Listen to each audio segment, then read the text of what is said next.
Hello everyone, good morning. সবার কেমন লাগলো আমার ব্যস্ত সকালের এরকম কিচিরমিচির আওয়াজ শুনে? তো আসসালামু আলাইকুম everyone, welcome back to my channel and Facebook page Days with Afrin. আশা করি সবাই ভালো আছেন। তো শুভ সকাল। আজকে সকাল সকালই ব্লগ স্টার্ট করে দিলাম, যদিও আমি খুবই ছোট ছোট ব্লগ করি, অনেকের এটা পছন্দ নাও হতে পারে। আর এখানে আমি আমার স্টুডেন্টদের সাথে মিষ্টি মিষ্টি গল্প করছিলাম, ওরা আসলে এতই সুইট কি বলবো।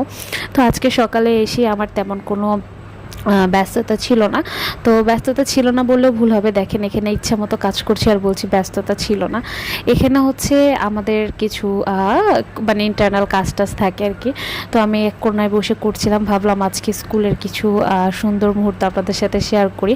আসলে এত বেশি ব্যস্ত থাকা হয় যে সেরকম কোনো কিছু আপনাদের জন্য মানে করাটাও পসিবল হয়ে ওঠে না।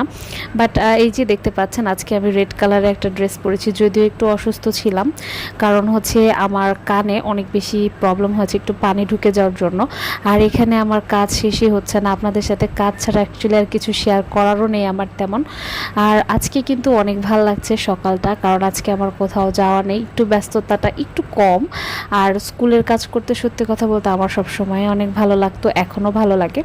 একটা কথা হচ্ছে, আপনি যখন কোনো কাজ একটু মন দিয়ে করবেন বা ভালোবেসে করবেন, তখন কিন্তু সেখানে কখনোই ব্যস্ততা বা মনে হবে না আমি ব্যস্ত, মনে হবে না আমি টায়ার্ড, এই জিনিসটা একটু কমই মনে আসবে। আর যখন আপনি কোনো কাজ অনেক বোঝা নিয়ে করবেন, তখন কিন্তু আপনার কোনো কিছুতেই ভালো লাগবে না, মনে হবে এই কাজটা আমাকে কেন দিল, এই কাজটা আমার না হলেও পারতো, এই কাজটার জন্য আমি যোগ্য না, হ্যান ত্যান অনেক বাহানা। আসলে মানুষের জীবনে কিন্তু অনেক অজুহাত, যেমন মানে বলে না যে মানুষের তিনটা হাত, তো অজুহাতটা থেকে একটু বেঁচে চলার চেষ্টা করবেন, তাহলে দেখা যাবে ভালো কিছু করতে পারবেন ইনশাল্লাহ, আশা করি।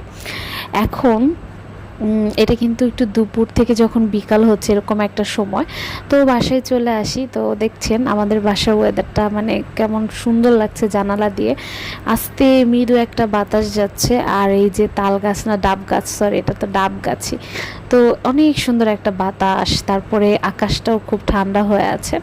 তো বিকাল হয়ে গেল, আমার ছোটো বোন আমাদের জন্য ফ্রেঞ্চ ফ্রাই বানিয়েছিল, চিলি সসটা যে আছে সেটা দিয়ে খাচ্ছিলাম। আর এখানে আরেকটা আম্মু অথেন্টিক, এই যে দেখেন একটা আচার বানিয়েছে, এটাকে বলে চাটনি, আসলে তেঁতুল দিয়ে, অনেক মজা লাগে, সসের থেকেও বেশি মজা লাগে।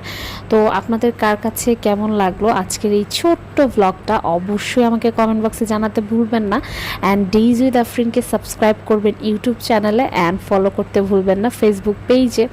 আমার এই ছোট ছোট ক্লিপগুলো আপনাদের যদি একটু হলেও ভালো লেগে থাকে, অবশ্যই আমার ব্লগগুলো দেখবেন এবং আপনাদের ফ্রেন্ডস অ্যান্ড ফ্যামিলির মধ্যে শেয়ার করে দিবেন।